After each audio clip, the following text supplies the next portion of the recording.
나중에 설명을 드리겠습니다. 자, 그럼 강의로 들어가 보겠습니다. 발명, 그리고 특허, 이런 것들에 논하게 되려면 제일 먼저 이야기를 하고 싶은 사람이 있습니다. 잘 아시는 레오나르도 다빈치, 모나리자의 작가이기도 한데요.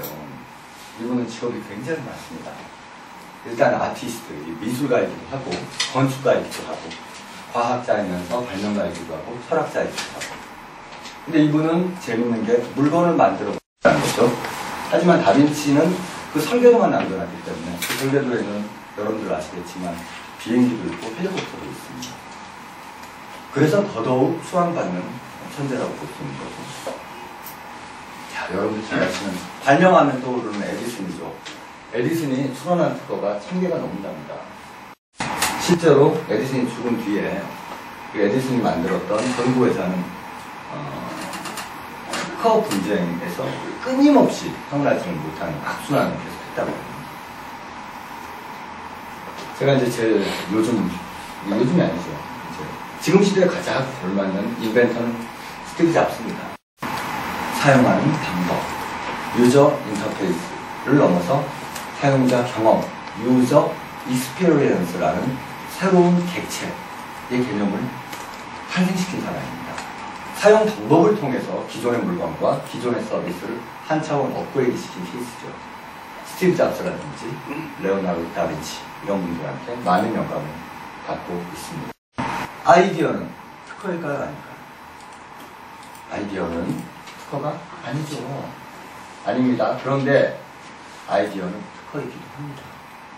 아이디어나 노하우가 특허의 출발점이죠. 아이디어는 구상, 보안, 작상, 생각, 또트입니다. 또트. 머릿속에 있는 거. 관념이에요. 발명이 되기 위해서는 물건일 경우든 프로세스일 경우든 결국에는 아이디어에서 출발한다는 거죠. 키포인트가 있어야 됩니다. 코어한 거. 그리고 노하우는 기술 경쟁의 수단, 비법, 비결. 곰탕집에서 국물 내는 방법. 이런 것들이죠. 정량화되어 있기는 하지만 표준화되어 있지 않아서 A라는 사람이 할 때하고 B라는 사람이 할 때하고 결과가 틀린 것. 이런 게 바로 노하우입니다. 이 아이디어나 노하우가 발명이 되고 실용신앙이 됩니다. 두 개의 출발점은 방금 잠깐 드린 단어였는데 정량화, 표준화라는 거예요. 철수가 해도 그 결과가 나오고 영희가 해도 그 결과가 나와야지 특허나 실용신앙이라는 거죠. 유형이든 무형이든 상관이 없어요. 그래서 특허는 우리가 발명 특허 똑같은 걸로 생각을 하는데 특허를 굳이 나누자면 발명 특허 그리고 방법 특허로 나눠집니다. 그 발명 특허가 바로 물건에 관한 것이고요. 방법 특허가 비즈니스 모델입니다. 그 방법 또한 여러 가지 방법이 있죠. 무슨 제공 방법 이건 비즈니스 모델입니다. 무슨 제조 방법이라는 게 있고요. 무엇의 조성 방법 이런 게 있습니다. 실용신앙은 분명한 특허증입니다.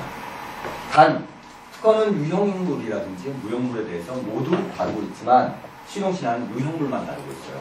그리고 어떤 구조의 특징을 중요하게 생각을 합니다. 그러니까 제품이 원리적으로라든지 구성면에서 특이한 점이 있다면 특허를 내는 게 좋죠. 특허는 20년간 보호가 되니까 값도 비쌉니다. 출원입니다. 실용신앙은 10년밖에 안 됩니다. 그러니까 지적재산권 그러면 특허하고 동일시하는데요. 지적재산권은 여러 가지가 있습니다. 특허도 있지만 실용신앙 요거는 특허라고 그랬어요. 그리고 디자인 상표권 이런 것들을 통틀어서 산업재산권이라고 합니다. 그리고 여러분 음악이나 책 같은 거 저작권이라는 말 많이 들어보셨죠? 저작 인접권도 있습니다. 음악 같은 경우에는 저작 인접권 내에 가창료 그리고 연주 실현권이라고 합니다. 그런 것들이 이제 포함이 되어 있어요. 저작권으로는 작사가 작곡가가 가지고 가고 저작 인접권으로 가창자인 가수 그리고 반주자인 실현자들이 돈을 가지고 가게 됩니다. 앞서도 이와 비슷한 유사한 기술이 있었는가 없었는가를 두고 이제 선행기술이라고 하는데 선행기술이 기본적으로 없어야지 그런 걸 보고 이제 신규성이라고 합니다. 선행기술이 없었어야지 특허라든지 실용신안이 등록이 되는데요. 실용신안이 아니 선행기술이 있더라도 예측할 수 없었던 유익한 효과가 발생한다면 특허를 등록이 가능하다라는 특허 출원을 직접 해야 하는 이유를 힘써 말씀드리려고 하는 건데요. 없는 특허를 만들어주지 못해요.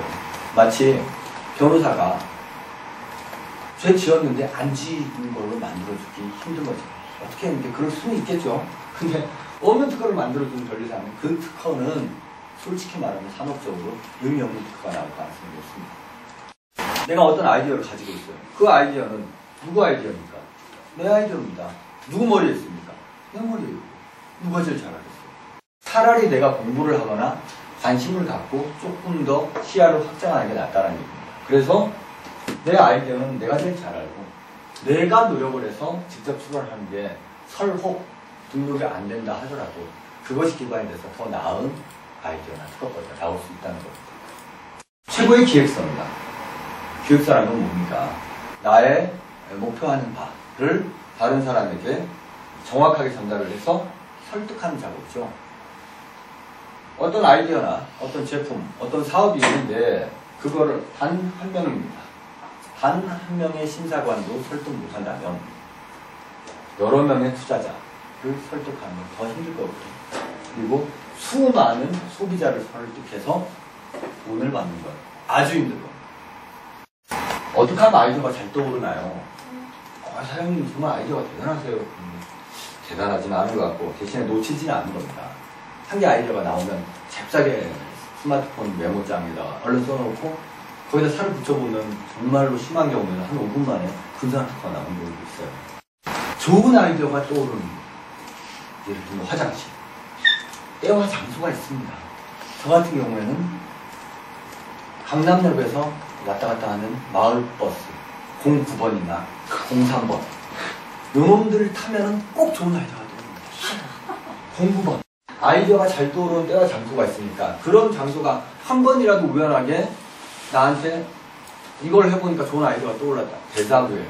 그런 상황, 그 때에 좋은 아이디어가 떠올랐다면 그 다음에도 좋은 아이디어가 떠오를 가능성이 있습니다. 유홍준 교수님 그랬잖아요. 보는 만큼 알게 되고 아는 만큼 보이게 된다. 그러면 그 전에 보이던 것과는 다를 거다. 그런 말씀하시잖아요. 가급적이면 자기가 관심 있는 분야 혹은 강점이 있는 분야에 대해서 최대한 많은 걸 보고 많은 걸 받아들이려고 노력을 하십시오. 근데 한 가지 중요한 게 있습니다. 아까 제가 강남역에서 09번 버스를 타고 사무실로 가는데 불현듯 떠오른 게 있었다. 그거 그날 저녁에 막 정리하고 그림 그리고 밤새다시피 해가지고 그 다음날 아침에 특허특허를 냈습니다. 시의성이라는 게 우리가 타이밍이 적절하다 할 때 쓰는 용어인데 저는 시의성의 그 뭐랄까 네거티브한 부분을 여러분들한테 꼭 주지시키고 싶어요. 내가 어떤 상황, 내가 어떤 기사를 보고 무슨 아이디어를 얻었다 라고 하면요 대한민국에서 그런 느낌을 받은 사람이 한 5만 명쯤 되는 겁니다. 그런 느낌을 받은 사람. 똑같은 아이디어가 나왔다고 말할 수 없지만 이런 게 필요한데 우연하게 어떤 사람한테 아이디어가 떠올랐지만 그 아이디어는 그 전에 어떤 사람들도 많이 겪었을 수 있는 거고 특별한 상황에서는 나 말고도 얼마든지 겪을 수 있기 때문에 아이디어가 딱 떠올랐다면 심화시킬 필요는 있습니다.